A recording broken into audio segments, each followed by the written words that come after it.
एकनाथ शिंदे के गुट के शिवसेना से बागात कर महाराष्ट्र की सियासत में भूचाल ला दिया था। महाराष्ट्र के सत्ता संघर्ष पर सुप्रीम कोर्ट का फैसला जल्द आ सकता है।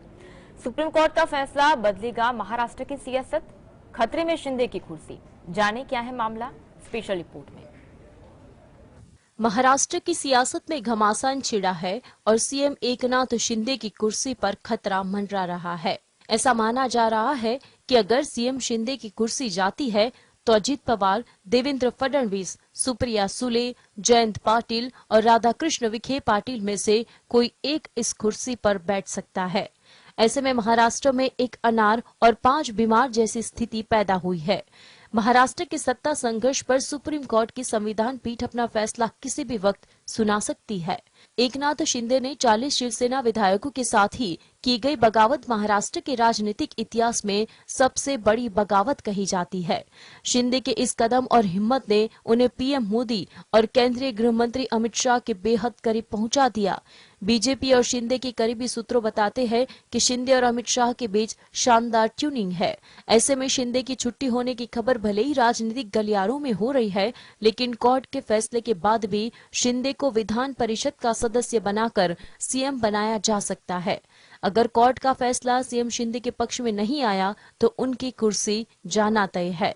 पिछले कुछ हफ्तों से 5 नेताओं को ही भावी सीएम बताया जा रहा है और इनके पोस्टर भी लगाए जा रहे हैं। लेकिन सवाल ये है, क्या ये होर्डिंग बिना नेताओं के आशीर्वाद से लग रहे हैं?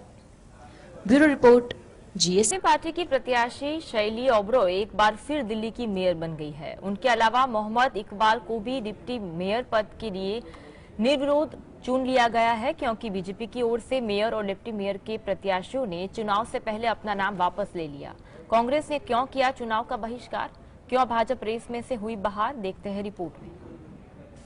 आम आदमी पार्टी के कैंडिडेट शैली ओबरॉय और मोहम्मद इकबाल दिल्ली के मेयर और डिप्टी मेयर बन गए हैं। उन्हें दूसरे साल के लिए निर्विरोध चुन लिया गया है, क्योंकि बीजेपी के दोनों कैंडिडेट शिखा राय और सोनी पांडे ने चुनाव के एन पहले अपना नामांकन वापस ले लिया था। बीजेपी की ओर से आरोप लगाया गया था कि आम आदमी पार्टी संविधान के तहत काम नहीं कर रही है।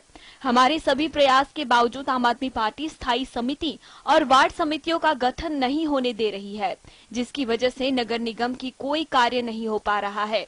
पिछली बार मेयर चुनाव के लिए 4 बार सदन बुलाना पड़ा था।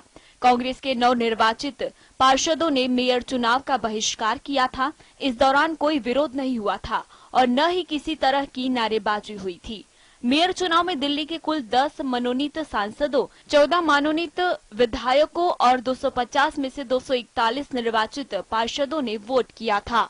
Bureau report, GSTV.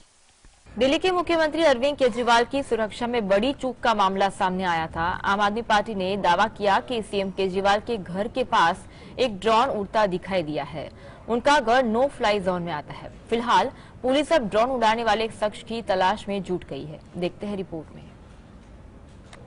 दिल्ली के मुख्यमंत्री अरविंद केजरीवाल की सुरक्षा में बड़ी चूक का मामला सामने आया है। आम आदमी पार्टी ने दावा किया कि सीएम केजरीवाल के घर के पास एक ड्रोन उड़ता दिखाई दिया है। उनका घर नो फ्लाई जोन में आता है। फिलहाल पुलिस अब ड्रोन उड़ाने वाले एक शख्स की तलाश में जुट गई है। अरविंद केजरीवाल की सुरक्षा में चूक का यह पहला मामला नहीं है। पिछले साल मार्च में उनके घर पर कुछ लोगों ने हमला कर दिया था। तब तत्कालीन डिप्टी सीएम मनीष सिसोदिया ने ट्वीट कर बताया था कि कुछ असामाजिक तत्वों ने सीएम केजरीवाल के घर पर सीसीटीवी कैमरों और सिक्योरिटी बैरियर को तोड़ दिया। इसके अलावा गेट पर लगी बूम बैरियर भी तोड़ दिए गए। पुलिस ने इस मामले की जांच करते हुए करीब 8 लोगों को गिरफ्तार कर लिया। दिल्ली पुलिस ने पहले बताया था कि बीजेपी युवा मोर्चा ने करीब 150 से 200 कार्यकर्ताओं ने सीएम आवास के बाहर विरोध प्रदर्शन शुरू किया था। यह प्रदर्शन केजरीवाल के द कश्मीर फाइल्स फिल्म को लेकर विधानसभा में दिए बयान के खिलाफ रखा गया था। Bureau report, GSTV. Nitish, Mamata और अखिलेश की मुलाकात सियासत में नई गर्मी ला रहे हैं। उस पर पूर्व राजनीतिक रणनीतिकार प्रशांत किशोर का क्या कहना है? प्रशांत किशोर ने इस मुलाकात को लेकर किस पर निशाना साधा, आइए देखते हैं। बिहार के मुख्यमंत्री नीतीश कुमार आगामी लोकसभा चुनाव 2024 के मद्देनजर विपक्षी एकता को मजबूत करने में जुटे हुए हैं। इस सिलसिले में पश्चिम बंगाल की मुख्यमंत्री ममता बनर्जी और समाजवादी पार्टी के मुखिया अखिलेश यादव से मुलाकात की। सीएम नीतीश के साथ बिहार के डिप्टी सीएम तेजस्वी यादव भी मौजूद रहे। इस पर पूर्व राजनीतिक रणनीतिकार प्रशांत किशोर ने जेडीयू नेता नीतीश कुमार की विपक्षी नेताओं से मुलाकातों को लेकर उन पर निशाना साधा है। जन सुराज के अध्यक्ष प्रशांत किशोर ने संवाददाता सम्मेलन में लालू प्रसाद यादव, ममता बनर्जी एन चंद्रबाबू नायडू, कांग्रेस से लेकर अखिलेश यादव पर निशान साधा है। किशोर ने एक सवाल के जवाब में कहा, हम याद दिला देते हैं कि 2019 में आंध्र प्रदेश के पूर्व मुख्यमंत्री एन चंद्रबाबू नायडू इसी भूमिका में थे, जिस भूमिका में इस समय नीतीश कुमार आने का प्रयास कर रहे हैं। नीतीश कुमार के 42 विधायक है, उनकी लंगड़ी सरकार है। प्रशांत किशोर ने कहा कि चंद्रबाबू नायडू तब आंध्र प्रदेश में बहुमत की सरकार चला रहे थे, वो पूरे देश का दौरा कर रहे थे। नतीजा क्या हुआ? आंध्र में उनके सांसद घटकर 3 हो गए और विधानसभा में 23 विधायक जीते और वो सत्ता से बाहर चले गए। नीतीश कुमार को बिहार की चिंता करनी चाहिए। पीके ने कहा कि जिस पार्टी के 0 सांसद है वो देश का प्रधानमंत्री तय कर रहा है। जिस पार्टी का अपना ठिकाना नहीं वो देश की पूरी पार्टियों का एकत्रित करने का काम कर रहे हैं। नीतीश जी कोलकाता में ममता जी से मिलने गए थे। क्या ममता बनर्जी कांग्रेस से लड़ने के लिए तैयार हो गई है? वो लालू और नीतीश की पार्टी को बंगाल में लड़ाने के लिए तैयार हैं? या तृणमूल कांग्रेस को बिहार में लालू नीतीश एक भी सीट देंगे? किशोर ने कहा कि नीतीश कुमार हमसे ज्यादा ममता बनर्जी को जानते हैं। नीतीश को बंगाल में कौन पूछता है? बता दें कि पिछले दिनों सीएम नीतीश कुमार कांग्रेस अध्यक्ष मल्लिकार्जुन खड़गे और वरिष्ठ नेता राहुल गांधी से मिले थे। इस कड़ी में ही वो ममता बनर्जी, अखिलेश यादव से मिले थे। नीतीश आने वाले दिनों में विपक्षी एकता को मजबूत करने के लिए कई नेताओं से मिलने वाले हैं। वहीं कर्नाटक विधानसभा चुनाव के बाद 19 राजनीतिक दलों के शीर्ष नेताओं की दिल्ली में बड़ी बैठक हो सकती है। सीएम नीतीश कुमार लगातार विपक्ष के बड़े नेताओं से मुलाकात कर रहे हैं। Bureau report, GSTV। Narendra Modi सरकार के खिलाफ विपक्षी एक बनाने में जुट चुके हैं। नीतीश कुमार ने तृणमूल सुप्रीमो ममता बनर्जी और सपा प्रमुख अखिलेश यादव से मुलाकात की है। नीतीश से मिलने के बाद अखिलेश और ममता का रुख नरम हुआ और कहा कि बीजेपी को हराने के लिए हर कोशिश का समर्थन करते हैं। ममता बनर्जी की पार्टी तृणमूल कांग्रेस पश्चिम बंगाल में सबसे बड़ी पार्टी है और राज्य की सत्ता पर काबिज है। वहीं समाजवादी पार्टी यूपी की दूसरी सबसे बड़ी पार्टी है। बंगाल और यूपी में इन्हीं दोनों पार्टियों का बीजेपी से सीधा मुकाबला है। इन दोनों राज्यों में लोकसभा की 122 सीटें हैं।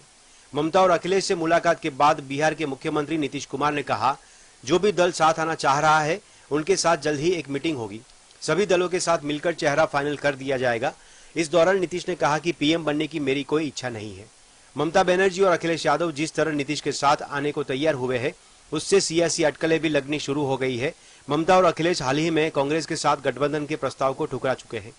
ऐसे में सवाल उठ रहा है कि कांग्रेस को ठुकराने वाले अखिलेश और ममता का नीतीश कुमार से किन मुद्दों पर सहमति बनी है। आखिर 2024 के चुनाव के लिए इसका क्या नतीजा निकलेगा।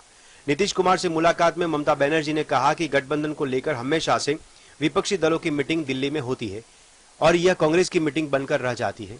इसलिए दिल्ली की बजाय इस बार पटना में सर्वदलीय बैठक बुलाया जाए। मुख्यमंत्री सचिवालय में प्रेस कॉन्फ्रेंस करते हुए ममता बनर्जी ने कहा कि जयप्रकाश नारायण ने संपूर्ण क्रांति का बिगुल भी पटना से ही फूंका था। हम चाहते हैं कि सर्वदलीय बैठक पटना में ही बुलाया जाए। कांग्रेस के लिए यह एक बड़ा झटका माना जा रहा है क्योंकि 2003 के बाद से बीजेपी के खिलाफ सभी सर्वदलीय मीटिंग कांग्रेस के अध्यक्ष के आवास पर ही हुई है। ममता बनर्जी और उनकी पार्टी के नेता भी कई बार इस मीटिंग में शामिल रहे हैं। अब दिल्ली में कांग्रेस अध्यक्ष के आवास को छोड़कर अगर कहीं और मीटिंग होती है तो इसका साफ मतलब है कि नया मोर्चा जो बन रहा है उसका नेतृत्व कांग्रेस के हाथों में नहीं रहने वाला है। नीतीश कुमार और कांग्रेस ने अभी इस पर कोई भी प्रतिक्रिया नहीं दी है। ममता बनर्जी, अखिलेश यादव के चंद्रशेखर राव समेत ऐसे कई विपक्षी नेता हैं जिन्हें 2024 के चुनाव में कांग्रेस का चेहरा पसंद नहीं है। ममता और अखिलेश के बाद गठबंधन को लेकर केसीआर ने भी रुख नरम किया है। Bureau report, GSTV।